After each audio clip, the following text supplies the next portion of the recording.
in keeping with the theme of how much random stuff can they put on a question, this problem from 2008 came to mind as well. Part A asked you find the average rate of change on the interval. As far as wording go, anytime you see average rate of change, that just means slope. So what we're asked to do is compute what is f of pi minus f of 0 all over pi minus 0. And so when I plug pi in, I get e to the pi times cosine pi minus e to the 0 times cosine of 0 all over pi. And let's see, I still get e to the pi. Cosine of pi happens to be -1. That's a 1 and that's a 1, so I get a -1 all over pi. Yes, you can have an answer that looks like that. So now for part B, they're getting a little uglier. They're saying, what's the slope of the line at this particular value? So I've got to take the derivative. So if f of x is equal to e to the x cosine x, remember product rule, so f prime of x is equal to, derivative of this guy is, derivative of e to the x is e to the x, and copy cosine x, plus derivative of cosine x is negative sine x, times just copy e to the x, and now I get to plug in what seems to be a particularly ugly value. So I get 3 pi over 2, so that's going to give me e to the 3 pi over 2 times cosine of 3 pi over 2. That's just going to be a minus sine of 3 pi over 2 times e to the 3 pi over 2. And this looks absolutely hideous, except cosine of 3 pi over 2 is a 0. So this whole thing goes away. This is a minus, and sine of 3 pi over 2 is a -1. And then I have e to the 3 pi over 2.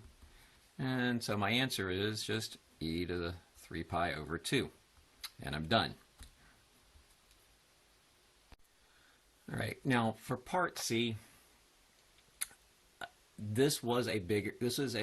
part C was a harder question in 2018 than I'm going to treat it. And the reason I'm going to gloss over part C is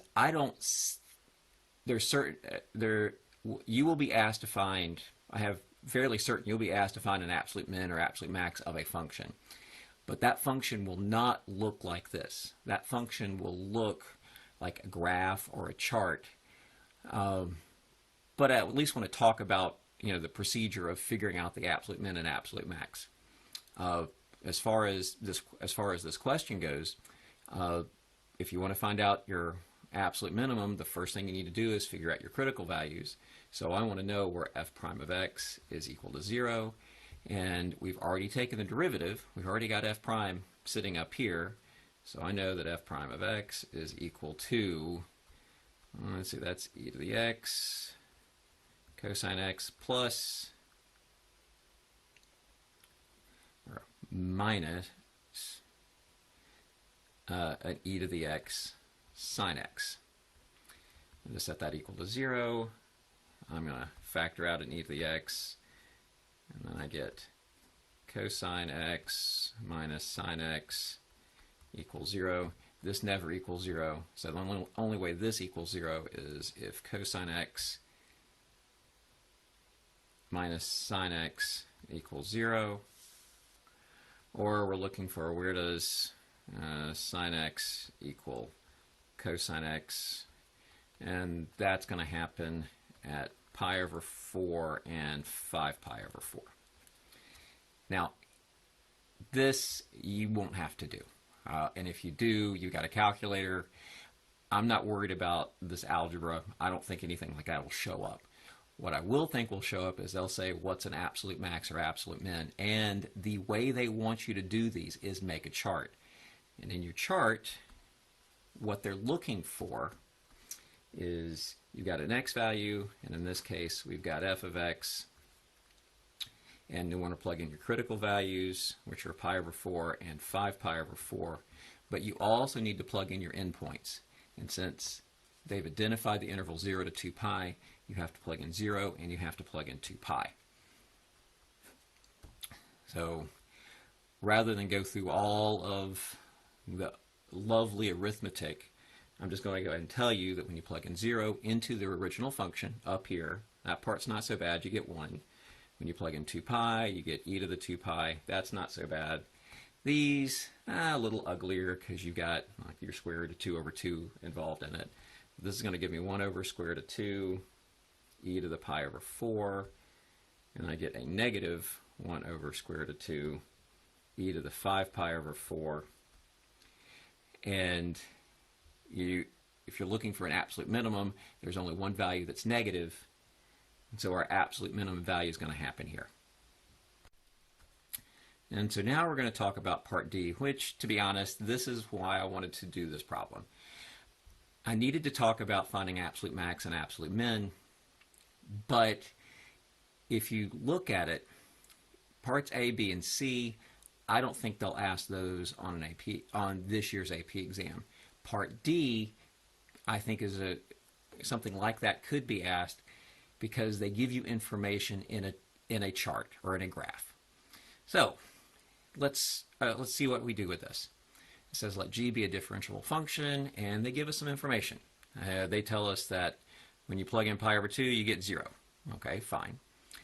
It says the graph of G prime is below, and it says find the value as x approaches pi over 2. So we are looking for this. So we want to know what's the limit as x approaches pi over 2 of this fraction.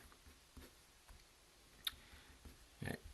So when you whenever they ask you to compute a limit of a fraction, particularly when the fraction is composed of two different functions, there's a pretty good chance you're going to have to use L'Hopital's rule. But the first thing we have to do is establish that we get an indeterminate form, in this case either 0 over 0 or infinity over infinity.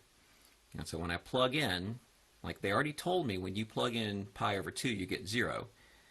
So this is going to give me a 0 on the bottom, and then when I plug in f of 0, we've already figured that out as far as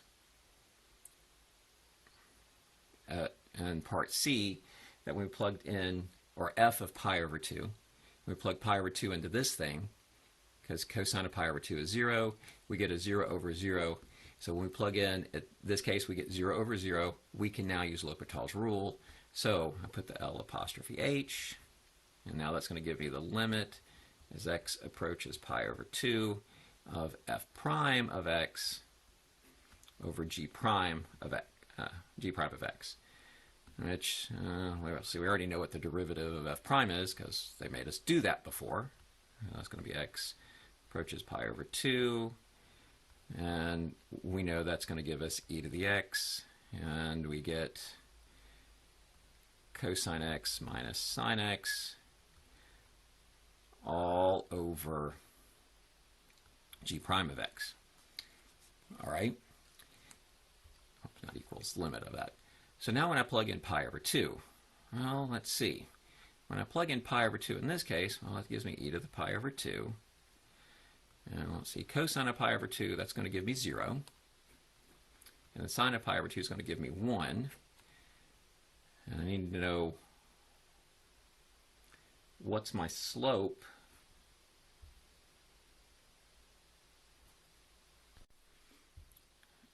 And I need to know what's my slope at g prime of pi over 2. How do I figure that out? Well, they put this whole picture for the only reason to say, what is g prime of pi over 2? Well, if this is g prime of pi over 2 is 2. And so now I end up with my answer to this whole thing is going to be a negative e to the pi over 2 all over 2.